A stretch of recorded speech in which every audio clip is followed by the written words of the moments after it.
môže sem prísť hocikto, kto chodí do školy v druhom bratislavskom okrese, bývalom teda, do základnej, alebo strednej, alebo materskej, alebo rodičia, alebo učitelia z týchto škôl. A tie najčastejšie kanály sú, no sme na nete, máme teda webovské sídlo. Na každej škole, ktorá patrí do našej pôsobnosti, je kontakt na nás a my chodíme po školách pomerne pravidelne, snažíme sa teda obísť všetky školy a robíme také informačné vstupy o tom, kto sme, čo sme.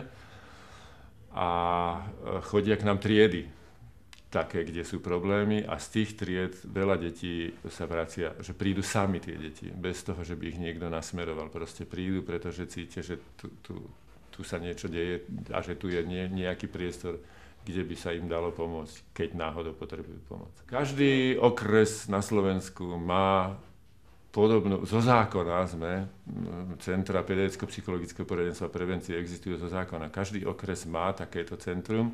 Je pravda, že to rozdelenie, oddelení je trošku ovplyvnené potrebou toho priestoru, v ktorom sa nachádza, takže nie všetky možno majú také veľké oddelenie prevencie, ako sme my, ale my sme naozaj veľký okres, máme vyše 20 000 potenciálnych klientov, to znamená 20 000 žiakov základných stredných škôl sem chodí a pohybuje sa v tomto okrese, takže naozaj aj tá problematika problémov je väčšia ako v iných okresoch.